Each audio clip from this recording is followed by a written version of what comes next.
মৃত্যু আসার আগেই আপনার পরিবারকে যেসব বিষয়ে ওসিয়ত করে যাবেন। 1. আমার মৃত্যুর সংবাদ শুনলে ইন্না লিল্লাহি ওয়া ইন্না ইলাইহি রাজিউন পড়বেন। 2. আমার মৃত্যুকে অকাল মৃত্যু বলবেন না, কারণ আমি আমার নির্ধারিত রিজিক ভোগ করে ফেলেছি। 3. আমাকে নিয়ে বিলাপ মাতব করবেন না, জোরে জোরে কান্নাকাটি করবেন না, কারণ এটা সুন্নাহ বিরোধী কাজ এবং রাসূল সাল্লাল্লাহু আলাইহি সাল্লামের কর্তৃক নিষিদ্ধ কাজ। 4. আমার মৃত্যুতে 40 কুলখানি মিলাদ করবেন না, কারণ এটা স্পষ্ট বিদআত।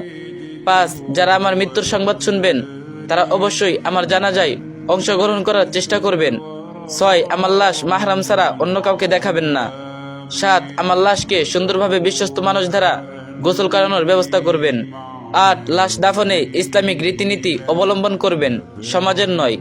9. আমাকে কবরস্থ করার পর কিছুক্ষণ সেখানেই থাকবেন আর পড়বেন আল্লাহুম্মা সাব্বিতহু, আল্লাহুম্মা সাব্বিতহু। আমার কবরের আযাব লাঘবের জন্য এবং মুনকার নাকিরের প্রশ্নের উত্তর যেন দিতে পারি সেই দোয়া করবেন, আল্লাহুম্মা সাব্বিতহু আলাল ঈমান। 10. আমার হয়ে দান সদকা করবেন। আমার সদকা জারিয়া চালু থাকলে সেটার খবর নেবেন, সেগুলোকে সমুন্নত করার চেষ্টা করবেন। 11. আমার মৃত্যু থেকে এই শিক্ষা নিয়ে ফিরে যাবেন, আপনারও সময় অতি নিকটে। 12. আমার ছবি কোথাও দিবেন না, আমার আইডি বা অন্য কারো কাছে ছবি থাকলে তা ডিলিট করে দিবেন। বাসায় আমার ছবি থাকলে ফেলে দিবেন, দেয়ালে ঝুলিয়ে রাখবেন না। 13.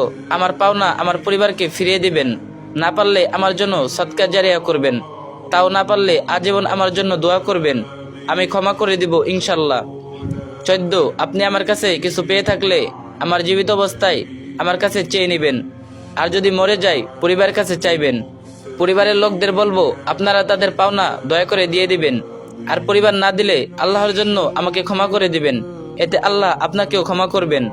15. আমার জন্য বেশি বেশি দোয়া করবেন, আমার নামে গীবত করবেন না, কারণ আমি আল্লাহর স্থানে পৌঁছে গেছি। আল্লাহর কাছে আকুলতা, আল্লাহ যেন আমাদের ইমানের সহিত কালিমা উচ্চারণের মাধ্যমে শহীদে মৃত্যু দান করেন, আমিন। এই ভিডিওটি আরেকজনের সাথে শেয়ার করে মৃত্যুর কথা